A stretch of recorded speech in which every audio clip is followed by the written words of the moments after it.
Hello tout le monde, j'espère que vous allez bien. Aujourd'hui on se retrouve pour une nouvelle vidéo et c'est une vidéo un petit peu spéciale parce que vous avez été plusieurs à me demander sur Instagram dans quoi je travaillais. Donc je vous ai dit que je travaillais avec les enfants, enfin voilà, dans la petite enfance. Et vous avez été pas mal nombreux à me demander quel diplôme j'avais passé, où est-ce que je l'avais passé, comment ça s'était passé. Donc je me suis dit que ça ferait un très bon sujet de vidéo, donc je vous laisse de suite avec la suite. Donc on va commencer par la première étape de cette vidéo.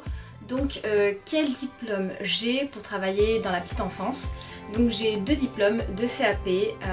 Donc j'ai le premier, c'est un CAP ATMFC. Donc pour vous le dire, c'est un CAP assistante technique en milieu familial et collectif. C'est un CAP que j'appellerai plus communément, pour le comprendre un peu mieux, le CAP Cendrillon, puisqu'en fait ce qu'on apprend dans ce CAP là, c'est tout ce qui est au niveau du linge, au niveau de la cuisine et au niveau de l'entretien des locaux, enfin voilà. Ça c'est le premier CAP que j'ai passé, et le deuxième c'est le CAP petite enfance, donc qui est un peu plus basé sur l'enfant, ses besoins, mais tout en continuant aussi sur les locaux et tout ce qui peut être autour de l'enfant en fait. Et donc ce sont les deux diplômes que j'ai passés. Donc le premier CAP que j'ai passé, je l'ai passé en 2 ans au lycée professionnel Bel-Orme, mais ça je vous en parlerai juste après. Je l'ai passé en 2 ans, donc une année de seconde et une année de terminale, parce que voilà, il n'y avait pas de première, c'était comme ça. Et le CAP petite enfance, je l'ai passé 1 an après, puisque 2 ans après. 2 ans après, puisqu'en fait je suis restée dans ce même lycée et je suis partie en bac pro SSP, mais je n'ai pas continué. J'explique pourquoi. D'abord j'explique qu'est-ce qui est le bac pro SSP. C'est le bac assistante technique. Non, attendez. Assistance soins et services à la personne. Je vais y arriver. Puisqu'en fait, à la fin de l'année terminale du CAP, on nous demande dans quoi on veut travailler. Donc moi j'ai dit que je voulais faire auxiliaire de puériculture auprès des enfants, puisque c'est un métier qui me touche énormément. Pourquoi j'ai choisi ce métier, ça c'est pareil, on en parlera dans la 4e partie de cette vidéo. Quand j'aurais dit, ils m'ont dit voilà, il faut que vous passiez par un bac. Donc je suis partie dans ce bac là, qui était certes très enrichissant et très intéressant. Ça a permis d'apprendre plein de choses, mais malheureusement quand on m'a dit de choisir lors de la 2e année du bac, soit familial, donc c'est-à-dire travailler dans des lieux un peu plus familial, soit collectif, je leur ai demandé s'il y avait des stages avec les enfants. Vu que j'étais dans un lycée pro, on avait des stages. Ils m'ont dit que non. Donc c'est pour ça que je suis partie après en CAP petite enfance, parce que je me voyais mal travailler au sein de la petite enfance sans avoir aucune expérience. Je me voyais vraiment pas. Voilà, donc du coup je suis partie en CAP petite enfance, et là ça n'a duré qu'1 an. Parce que ce qu'il faut savoir, c'est que le CAP petite enfance, quand vous le passez, il n'y a pas de matière générale. En tout cas à Bel-Orme, là où je l'ai passé, le lycée Bel-Orme à Bordeaux, c'était comme ça. C'est pour ça que je n'ai pas pu faire le CAP petite enfance de suite après ma 3e, puisque comme il n'y a plus de matière générale et qu'il n'y a que des matières pro, c'est plutôt compliqué. Donc voilà, on va passer à la 2e partie qui est, je vais vous parler d'établissement où j'ai passé ces 2 CAP là. Du coup, comme je vous le disais, j'ai passé ces 2 CAP là au lycée technique et professionnel Bel-Orme à Bordeaux. Je vous mettrai leur site en barre d'infos si jamais vous voulez avoir plus de renseignements. C'est un lycée, comme je le dis, voilà, qui fait du technique et du pro. Donc il y a 3 pôles, je crois. Il me semble que quand j'y étais, il y avait 3 pôles d'études. Donc il y avait le sanitaire et social, la vente et si je ne me trompe pas, tout ce qui est un petit peu chimie et tout ça. Donc moi, quand je me suis renseignée à la fin de ma 3e de ce que j'avais envie de faire, je savais que j'avais envie de travailler avec les enfants depuis très longtemps. Ça d'ailleurs, je suis hyper chanceuse parce que je sais très bien que quand on arrive en 3e, à la fin de l'année 3e, et qu'on se pose des questions, on se dit mince, qu'est-ce que je vais faire? Moi je savais déjà, donc ça c'est plutôt cool. Donc je suis allée me présenter à ce lycée, je suis allée aux portes ouvertes, donc on m'a expliqué plein de choses. J'ai eu un entretien avec le directeur où il m'a demandé mes motivations et qu'est-ce que j'avais envie vraiment de faire. Donc je lui ai tout expliqué, et est arrivée du coup l'année de septembre où je suis rentrée du coup en CAP ATMFC, puisque comme je vous le disais, je ne pouvais pas faire le CAP petite enfance de suite.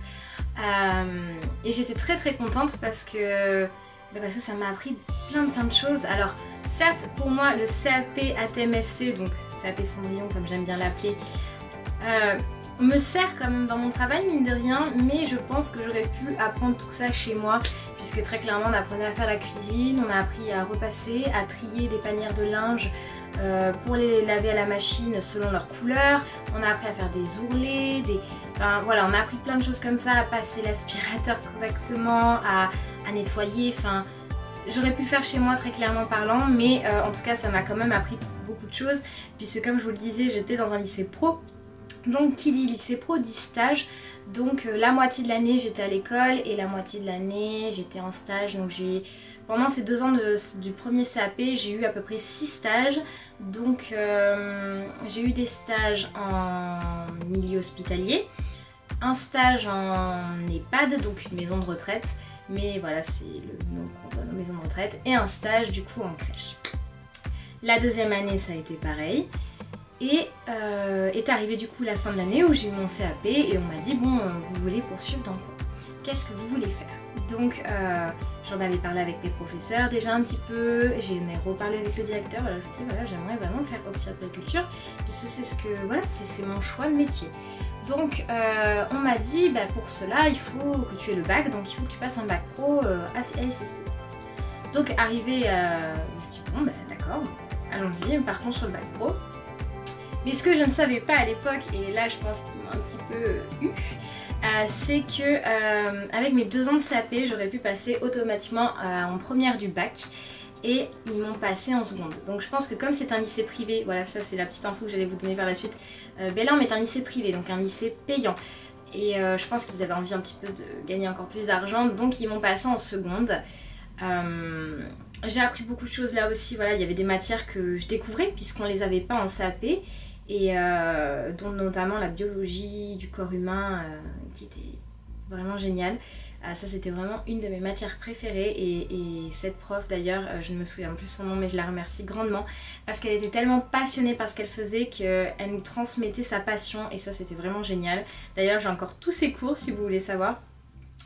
Et donc pareil, j'ai fait mes stages, donc un en crèche, un en maison de retraite ou résidence pour personnes âgées et en milieu hospitalier aussi. Voilà, j'ai fait les 3 à chaque fois. Et arrivé du coup à la fin de cette année, comme je vous le disais, on m'a dit voilà c'est soit tu choisis le familial, donc tu travailles un petit peu dans voilà, des MAM, des résidences pour personnes âgées, tout ça, ou le collectif qui est plutôt milieu hospitalier, enfin voilà les plus grosses, les endroits où on accueille plus de monde entre guillemets. Alors du coup moi je leur ai dit je pense que ça serait collectif, mais ce que j'aimerais vraiment savoir c'est est-ce qu'il y a des stages dans la petite enfance. Et là ils m'ont regardé et ils m'ont dit ah non, vous aurez des stages en milieu hospitalier, mais pas de stage avec les enfants, donc pas crèche, pas école maternelle, rien. Et là je me suis dit mais mince c'est pas possible, enfin je veux dire je veux travailler auprès des enfants, donc si j'ai pas de stage avec les enfants, que j'ai pas d'expérience, je peux pas travailler auprès d'eux, c'est très compliqué. Je me voyais mal commencer ma carrière professionnelle, enfin voilà travailler là où je travaille actuellement sans avoir d'expérience, c'est pas possible, enfin entre guillemets là on se plante une balle dans le pied, c'est un peu compliqué. Donc ils m'ont dit écoutez dans ces cas là c'est ce qui serait dommage c'est que vous puissiez pas passer l'auxi, parce que pour être auxiliaire de périculture il faut que vous ayez votre bac, ça c'est normal, en milieu scolaire ils vont tous vous dire ça. Moi je me suis renseignée et je sais qu'il y a d'autres alternatives au niveau professionnel. Donc du coup je leur ai dit c'est pas grave, moi je veux travailler auprès des enfants, donc ce sera le CAP Petite Enfance. Donc je suis partie en CAP Petite Enfance et comme j'avais eu mon précédent CAP et que j'avais eu les matières générales, ça n'a été une année que de matières professionnelles, pareil avec 3 stages auprès des enfants. Et en plus de ça, ce qui est cool avec Belorme si vous voulez travailler dans la petite enfance, c'est qu'ils ont une crèche en fait en plus dans le lycée. Donc une crèche vraiment avec des employés, des enfants, enfin c'est une crèche comme une autre, hein, mais qui vous permet d'y aller en fait tout au long de l'année pour apprendre votre métier et ça je trouve ça vraiment super. Et donc comme je vous le disais, voilà, matière professionnelle et stage à les enfants, donc maternelle, crèche et tout ce qui est, vous savez, périscolaire, donc après l'école et voilà. Donc j'étais très heureuse de cette année-là et là je me suis vraiment sentie dans mon élément. Donc pour parler un peu plus du CAP petite enfance, puisque là vraiment on rentre dans le vif du sujet, comme je vous disais, on avait 3 stages. Donc le stage en maternelle qui durait 1 mois, le stage en crèche qui durait 1 mois et le stage en périscolaire qui durait toute l'année. En fait, tous les mercredis j'étais en périscolaire et pas en cours, toutes les premières semaines des vacances scolaires. Et voilà, et ça vraiment, ça m'a énormément plu parce que j'ai pu voir en fait toutes les catégories d'âge des enfants et qu'est-ce que j'ai envie de faire. Franchement, ça m'a ouvert les yeux sur pas mal de choses. Je savais que je voulais travailler en crèche, mais je pense qu'en périscolaire ça m'aurait pas dérangé non plus, vraiment pas. Donc en plus d'aller à la crèche qui était au sein du lycée, on avait des cours, donc comme je disais, des cours pour apprendre à bien s'occuper d'un enfant, comment bien le porter, comment bien le changer, comment bien lui donner à manger. Vraiment toutes ces choses-là qui m'ont vraiment plu, j'étais vraiment à fond dedans. Est arrivé du coup la fin de l'année où je passais mon diplôme, donc toujours un petit peu le trac de savoir si on allait vraiment y arriver. Et je l'ai eu. Et donc du coup c'était en 2016. Donc c'était juin 2016 que je l'ai eu et septembre 2016 je travaillais. Donc en l'été j'ai eu un emploi saisonnier et à partir de septembre j'ai directement travaillé en multi-accueil. Donc multi-accueil en fait c'est une crèche, mais on appelle ça maintenant multi-accueil puisque comme vous le savez, enfin si vous ne le savez pas je vais vous le dire, les crèches ce sont des 0 à 3 ans et les multi-accueils avant qui existaient en parallèle était pour accueillir des enfants un petit peu plus vieux, mais vous savez comme les mercredis après-midi à la crèche, enfin voilà, enfin mercredi après-midi mais ils sont dans une école, enfin ils viennent juste d'arriver à l'école, donc 4 ans à peu près, 3-4 ans. Et donc du coup ils ont fusionné ces deux groupes là, donc on appelle plus ça une crèche, on appelle ça un multi-accueil. Voilà, petite histoire. Donc on va passer à la troisième partie qui est mon métier et qu'est-ce que je fais. Du coup, je vais vous parler de mon métier. Donc, comme je vous disais, j'ai eu mon diplôme et à partir de septembre, j'ai été embauchée en multi-accueil en tant qu'assistante petite enfance. Vous allez vous dire, mais qu'est-ce que c'est qu'une assistante petite enfance? Alors, une assistante petite enfance, ça peut très bien travailler dans l'entretien des locaux. Enfin, on n'appellera pas ça une assistante petite enfance. En gros, un CAP petite enfance peut avoir une double casquette. C'est-à-dire que soit on peut être assistante petite enfance auprès des enfants, soit les agents d'entretien où on s'occupe de tous les locaux. Donc moi je suis employée en tant qu'assistante petite enfance, donc je travaille avec les enfants auprès d'eux, je suis avec eux au quotidien et du coup je suis là pour les aider à grandir en fait tout simplement. Je leur apporte des choses qui font que donc je les aide à manger, j'essaie de trouver des activités qui peuvent développer leur sens entre guillemets, leur motricité fine, donc tout ce qui est dessin et tout ça pour les plus grands, leur motricité globale, donc tout ce qui est des parcours avec des tapis, des blocs en mousse, enfin voilà, vraiment plein de choses. Je les aide dans leur endormissement, je les accompagne en fait au quotidien. Voilà, tout simplement. La seule chose qui est différente d'une auxiliaire, c'est que comme je n'ai pas les choses, enfin entre guillemets le savoir médical, je ne suis pas amenée à leur donner le médicament. C'est-à-dire que quand ils ont de la fièvre ou quoi que ce soit, je ne peux pas leur donner le Doliprane. Voilà. C'est la seule chose un peu qui change, bien que les auxiliaires périculture savent beaucoup plus de choses du coup que moi. Mais ce qui est vraiment génial, c'est que du coup, voilà, il y a plusieurs corps de métier et du coup, comme je suis assez jeune, je pose beaucoup de questions, je suis très curieuse et j'en apprends beaucoup, donc ça c'est génial. Je trouve que le fait qu'il y ait tout un panel de professionnels comme ça, c'est que ça nous apporte un petit peu chacune, plein de savoirs qu'on n'aurait pas forcément, et ça je trouve ça plutôt cool. Donc voilà mon métier, hein, c'est apporter au quotidien aux enfants des choses qui vont leur permettre de se développer et de devenir les personnes qui deviendront plus tard en fait, tout simplement. Voilà, bon on va passer à la quatrième partie et puis voilà. Et donc du coup on en arrive à la quatrième partie qui est pourquoi j'ai choisi ce métier. Donc comme je vous le disais, j'ai su très jeune ce que j'avais envie de faire. Ce qui s'est passé en fait, c'est que dès que j'étais à un repas avec mes parents, quand j'étais un petit peu plus jeune, donc je devais avoir 6 ou 7 ans à peu près, les plus jeunes, donc les enfants de 2 ans, 3 ans, 4 ans, venaient très facilement vers moi et restaient souvent avec moi. Et on me disait toujours, je pense que tu as quelque chose avec les enfants parce que tu les attires. Donc c'est vrai qu'au début je me posais pas trop la question parce que quand on a 6 ou 7 ans on se pose pas la question de qu'est-ce qu'on veut faire plus tard, à part dire maîtresse d'école ou princesse, je sais pas trop ce qu'on peut dire, mais voilà. Et plus tard je me suis posé plusieurs questions, je me suis cherchée, comme tout le monde en fait pendant l'année de collège, je cherche un petit peu, j'avais envie de faire photographe, créatrice de mode, j'ai même voulu faire océanologue et me spécialiser dans les mammifères marins puisque, petite anecdote sur moi, que vous ne savez pas, je suis je suis très intéressée par le sujet et par les orques en fait, tout simplement. Et ce sont des animaux qui m'intriguent en fait, les orques. Et j'avais vraiment envie de les étudier et... Autre petite anecdote, du coup ça n'a plus été mon projet professionnel à cause d'une professeure qui au collège très clairement m'a brisé mon rêve en me disant que c'était impossible pour moi. Donc je me suis remise en question, j'ai réfléchi à vraiment qu'est-ce qui pouvait m'intéresser, qu'est-ce que vraiment j'avais envie de faire au fond de moi, qu'est-ce qui était ma passion depuis le début et que je ne voyais pas vraiment puisque voilà, comme je vous dis, au collège on se pose pas forcément la question ni quand on a 6 ou 7 ans.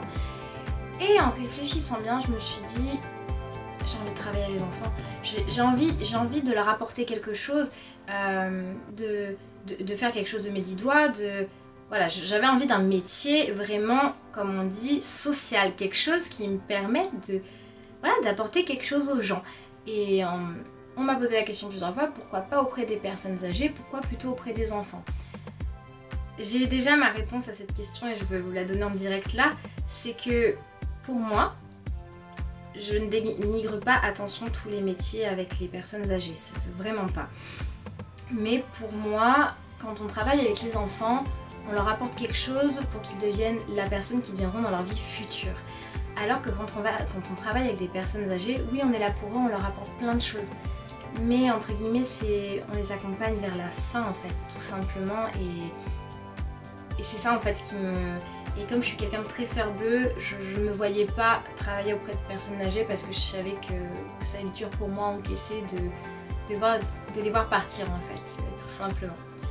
Enfin bref, trêve du truc. Donc du coup, voilà, je vais vous dire en gros, voilà, qu'est-ce que j'ai dit au directeur de mon lycée en fait quand j'ai eu mon entretien. Voilà, je lui ai expliqué que je savais ce que je voulais faire auxiliaire de périculture. Donc il m'a dit vous êtes sûre, voilà. Je fais oui, je suis persuadée de ce que je veux faire. Je veux pouvoir leur apporter quelque chose en étant moi-même, en étant, voilà, parce que chaque personne est différente et chaque personne peut apporter quelque chose à l'enfant. Et j'avais vraiment envie de faire ce métier-là, tout simplement. Voilà, voilà, pour moi, juste pourquoi j'ai choisi ce métier, parce que c'était une réelle passion, c'est ce que, voilà, enfin, de toute façon, il vaut mieux choisir son métier par passion que comme ça, puisque, voilà. Et c'est un véritable bonheur, moi, de me lever tous les matins et d'aller travailler dans ce que j'ai choisi, quoi. Et puis surtout, voilà, si j'ai choisi ce métier, c'est parce que, voilà, j'avais vraiment envie d'apporter quelque chose aux enfants, de pouvoir leur transmettre des choses par la voie de l'activité, par plein de choses en fait, tout simplement. Je pourrais pas vraiment vous décrire comment la chose, mais je voulais vraiment pouvoir transmettre aux enfants des choses qui vont pouvoir les aider dans leur développement et qui deviennent les personnes qui deviendront plus tard, quoi, en fait, tout simplement. Et voilà tout le monde, cette vidéo est terminée, j'espère qu'elle vous aura plu. Ça a été pas très facile entre guillemets pour moi de parler de tout ça parce que certes on me pose plein de questions mais je savais pas trop comment aborder ce sujet là en vidéo et je trouve que ça s'est fait plutôt tout seul. Dites-moi ça d'ailleurs en commentaire si vous trouvez que ça a été assez fluide, assez explicatif. En tout cas je vous mettrai tous les liens en barre d'infos de mon lycée, des métiers si vous voulez savoir un petit peu tout ce que j'ai pu vous raconter, tout ça. Et puis voilà, donc bah écoutez, si cette vidéo vous a plu, je vous laisse la liker, la partager, vous abonner à la chaîne si ce n'est toujours pas fait, d'activer la cloche de notification pour recevoir toutes les notifications de quand mes vidéos sortiront. La cloche elle est juste en dessous. N'oubliez pas non plus de vous abonner à mon compte Instagram. Et puis quant à moi, je vous fais de très gros bisous et je vous dis à bientôt dans une prochaine vidéo. Salut!